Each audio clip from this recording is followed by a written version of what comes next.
नमस्कार मित्रों। आज का हमारा पाठ है अंतरा कक्षा 12 की हिंदी एच की पाठ्यपुस्तक का पाठ जयशंकर प्रसाद के दो प्रसिद्ध गीत कार्नेलिया का गीत और देवसेना का गीत। आप देख रहे हैं अपना मनपसंद channel CBSE Hindi with Mathura Das. ऐसे ही हमारे वीडियो देखते रहें और साथ देते रहें। आज हम पढ़ रहे हैं अंतरा कक्षा 12 की हिंदी एच की पाठ्यपुस्तक, जिसका कविता खंड है और कविता खंड को दो भागों में बांटा गया है, आधुनिक कवि और प्राचीन कवि। जिसमें से आधुनिक कवि का पहला पाठ है जयशंकर प्रसाद कार्नेलिया का गीत और देवसेना का गीत। देखते हैं पहला देवसेना का गीत, इसका सारांश क्या है। देवसेना का गीत प्रसाद के स्कंदगुप्त नाटक से लिया गया है। देवसेना मालवा के राजा बंधु वर्मा की बहन थी। हुणों के द्वारा उसके राज्य पर आक्रमण करने से बंधु वर्मा सहित उस परिवार के सभी लोग वीरगति को प्राप्त हुए। देवसेना बची रही, जो अपने भाई के सपनों को साकार करने के लिए राष्ट्र सेवा का व्रत लिए हुए थी। देवसेना स्कंदगुप्त से प्रेम करती थी, परंतु वे मालवा के धन कुबेर की कन्या विद्या का सपना देखता था। जीवन के अंतिम मोड़ पर जब स्कंदगुप्त देवसेना के पास आता है और उसे अपने साथ चलने को कहता है, तो वे उसे मना कर देती हैं, क्योंकि देवसेना तब तक ब्रह्मदत्त नामक एक व्यक्ति के साथ देश सेवा करते हुए आश्रम में रहने लगी थी और गा गा कर अपना जीवन यापन भीख मांग कर करती थी। देवसेना के मना करने पर स्कंदगुप्त आजीवन कुंवारा रहने का व्रत ले लेता है। इधर देवसेना को भी इस बात का अफसोस होता है कि उसने जीवन भर जिस यौवन को स्कंदगुप्त के लिए संभाल के रखा, वह अब समाप्त हो चुका है। अब यह उसका अंतकाल है। ऐसे में यदि स्कंदगुप्त उसके पास आ भी जाता है, तो उसके पास उसे देने के लिए कुछ नहीं, और वे इसी का विचार करते हुए यह गीत गाती है, जिसमें उसकी वेदना निखर कर आई है। देखते हैं पंक्तियां और उसका प्रसंग। आह वेदना मिली विदाई, मैंने भ्रमवश जीवन संचित मधु करियों की भीख लुटाई। छल छल थे संध्या के श्रमकण, आंसू से गेते थे प्रतिक्षण, मेरी यात्रा पर लेती थी नीरवता अनंत अंगड़ाई। देखते हैं प्रसंग। प्रस्तुत पंक्तियां हमारी पाठ्य पुस्तक अंतरा भाग 2 में संकलित देवसेना का गीत नामक कविता से ली गई है। इसके रचयिता सुप्रसिद्ध कवि जयशंकर प्रसाद जी हैं, परंतु प्रस्तुत गीत प्रसाद जी के प्रसिद्ध नाटक स्कंदगुप्त से उद्धृत है। देवसेना स्कंदगुप्त से प्रेम करती है, परंतु स्कंदगुप्त मालवा की विजया नामक स्त्री से प्रेम करता है। परंतु जीवन के अंतिम मोड़ पर जब स्कंदगुप्त देवसेना को पाना चाहता है, तो तात्कालिक परिस्थितियों को देखते हुए देवसेना उसे मना कर देती है। ऐसे समय उसके मन में जो अनुभव उत्पन्न हुए हैं, वह यहाँ प्रस्तुत हुए हैं। देखते हैं व्याख्या। आह वेदना मिली विदाई। देवसेना कहती है कि जीवन की संध्या बेला में वह जीवन के भावी सुख और आशाओं से वेदना पूर्वक विदाई ले रही है। उसने जीवन भर भ्रम में पड़कर स्कंदगुप्त से प्रेम किया, और जो स्कंदगुप्त से की थी, ऐसी अभिलाषा रूपी भिक्षा को उसने अब लुटा दिया है। जीवन के अंतकाल की संध्या रूपी बेला के समय श्रम करने से उत्पन्न हुई पसीने की बूंदें आंसू के समान हर क्षण गिरती रहती है। मेरी यात्रा पर खामोशी भी अंतहीन अंगड़ाई लेती रहती है। अर्थात देवसेना जिस भविष्य की कामना जीवन भर करती रही, वह उसे प्राप्त न हो सका। उसे दुख के कारण आंसुओं के अतिरिक्त और कुछ न मिला।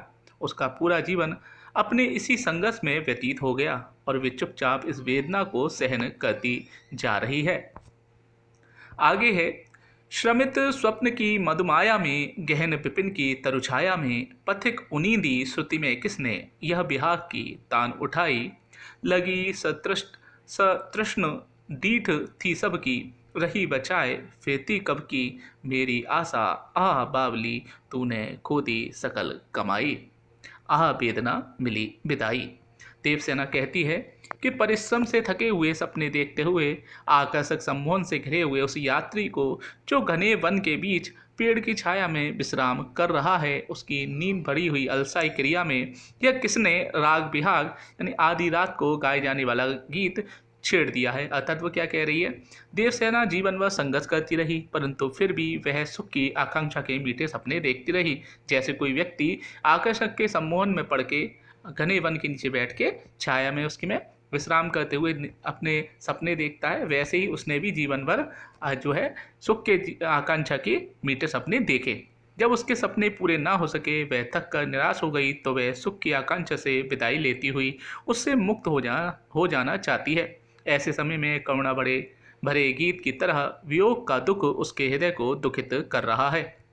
देवसेना आगे कहती है कि जब युवावस्था थी तब उसे सबकी प्यासी नजरें देखती थीं, परंतु वे स्कंदगुप्त के प्रेम में पड़ी हुई थी, इसलिए वे स्वयं को उनकी नज़रों से बचाने की कोशिश करती रहती। परंतु अपनी इस पागल आशा के कारण वे अपने जीवन की पूंजी बचा न सकी, अर्थात उम्र के साथ उसकी वह यौवन रूपी पूंजी समाप्त हो गई। उसे अपने प्रेम के बदले प्रेम और सुख ना मिला। अंतिम पंक्तियां हैं, चढ़कर मेरे जीवन रथ पर प्रलय चल रहा अपने पद पर, मैंने निज दुर्बल पद बल पर उससे हारी होड़ लगाई, लौटा लो यह अपनी थाती मेरी करुणा हाँ हाँ खाती, विश्व न संभलेगी यह मुझसे इससे मन की लाज गवाई, आहा वेदना मिली विदाई। क्या कहती है देवसेना, देवसेना जीवन के संघर्ष से निराश हो चुकी है। ऐसे में प्रलय स्वयं देवसेना के जीवन रूपी रथ पर सवार है, अतः उसका जीवन रथ प्रलय के कारण कभी भी रुक सकता है। वह यह जानती है कि वह दुर्बल है और हारने की निश्चितता होने के बावजूद वह प्रलय से होड़ लगा रही है। उसका पूरा जीवन ही दुख से भरा रहा। वह दुखी स्वर में कहती है कि इस अंतिम समय में हृदय की वेदना अब उससे संभल नहीं पाएगी। वह संसार से कहती है कि तुम अपनी वेदना रूपी धरोहर को वापस ले लो, जिसके कारण से उसे मन की लाज गंवानी पड़ी थी। तो यह था देवसेना का गीत आहा वेदना मिली विदाई। अब देखते हैं जो दूसरा प्रसिद्ध गीत है, जो कि कार्नेलिया का गीत है, अरुण यह मदमय देश हमारा। देखते हैं इस गीत के विषय में सारांश। सिकंदर के सेनापति शैलुकस की पुत्री कार्नेलिया सिंधु नदी के किनारे लगे एक ग्रीक शिविर के पास वृक्ष के नीचे बैठी है और भारत के अनुपम सौंदर्य को निहार रही है। वह भारत के प्राकृतिक सौंदर्य और उसकी गौरव गाथा का वर्णन अपने संगीत के माध्यम से करती है। प्रसंग है, प्रस्तुत काव्यांश हमारी पाठ्यपुस्तक अंतरा भाग 2 में संकलित कविता कार्नेलिया का गीत से उद्धृत है। यह कविता जयशंकर प्रसाद द्वारा रचित उनके प्रसिद्ध नाटक चंद्रगुप्त का एक अंश है। तो देखते हैं कविता। अरुण यह मदमय देश हमारा, जहाँ पहुँच अनजान क्षितिज को मिलता एक सहारा, सरस तामरस गर्भ विवाह पर नाच रही तरु शिखा मनोहर, छिटका जीवन हरियाली पर मंगल कुमकुम सारा, लघु सुरधनु से पंख पसारे शीतल मिले मले समीर सहारे, उड़ते खग जिस ओर मुंह किए समझ नीड़ निज प्यारा, अरुण यह मदमय देश हमारा। अब देखते हैं इसकी व्याख्या इन पंक्तियों की। कार्नेलिया कहती है कि यह हमारा भारत देश लालिमा से युक्त और मधुरता से परिपूर्ण है। यहाँ पहुँचने पर अपरिचित क्षितिज, जहाँ आकाश और जमीन मिलती है, उसे कहते हैं क्षितिज। जब समुद्र में देखते हैं या हम धरातल पे समतल में देखते हैं, जहाँ आसमान और धरती जुड़ी हुई दिखाई देती है, उसको हम क्षितिज कहते हैं। अपरिचित क्षितिज को भी एक सहारा मिल जाता है, अर्थात भारतवर्ष में ऐसे अनजान लोगों को भी आसरा मिल जाता है जो दूसरे देशों से आए हैं। कार्नेलिया चंद्रगुप्त की एक पत्नी थी, जो कि सेल्यूकस सिकंदर का मंत्री था, सेनापति था।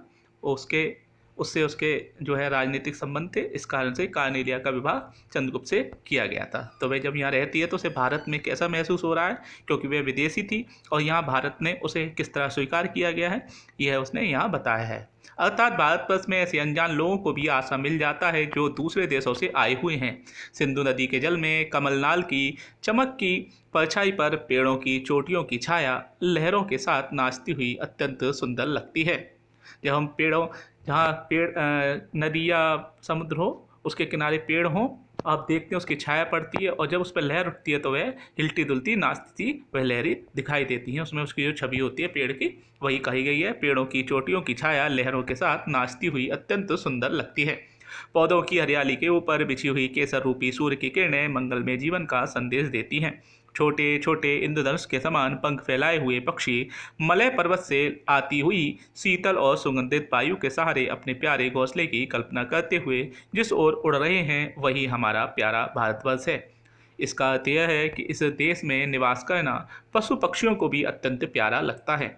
यहाँ एक शब्द आया है मलय पर्वत। मलय पर्वत ऐसा माना जाता है कि भारत में एक मलय पर्वत है जहाँ से सुगंधित जो है वायु आती है, उसे मलय पर्वत संज्ञा दी गई है।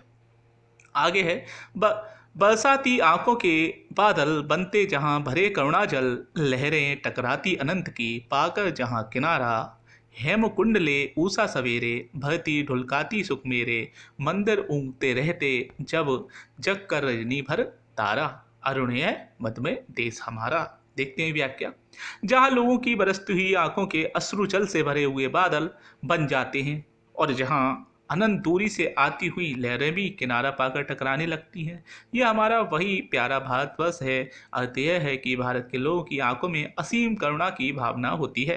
वह किसी को भी दुखी देखकर, जिन्हें किसी ने सहारा नहीं दिया है, उन लहरों के समान भटकते लोगों को भी यहाँ किनारा सहारा देते हैं। यहाँ के लोग उसके प्रति सहानुभूति का भाव मन में भर कर उसकी सहायता करते हैं। कार्नेलिया कहती है कि जब रात भर जागने के बाद तारे उगने लगते हैं तब सुबह के समय सूर्य की रोशनी से भरी ऊषा की किरणें सोने का घड़ा लेकर मानो मेरे सुखों को भरती और ढुलकाती जाती है। अर्थात जब रात बीत जाने के बाद सुबह की सुनहरी किरणें धरती पर आती हैं तब उसे सुखद अनुभूति होने लगती है। कुछ समय बाद उसकी वह अनुभूति समाप्त भी हो जाती है। तो यह था दूसरा गीत, कार्नेलिया का गीत अरुणिय मद में देश हमारा। तो अब यहाँ पर हमारा पाठ समाप्त हुआ। देखते हैं पाठ की क्या है विशेषता। पंक्तियों में संगीतात्मकता है, प्रकृति का मानवीकरण किया गया है।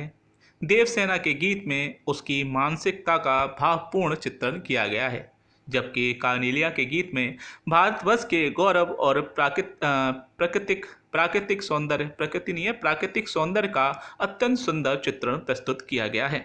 उपमा अनुप्रास रूपक अलंकारों के साथ ही आकर्षक प्रवाहमयी भाषा का प्रयोग हुआ है। तो यह था हमारा पाठ। प्रसाद जी के दो गीत अरुणिय मद में देश हमारा और देवसेना का गीत आह वेदना मिली विदाई।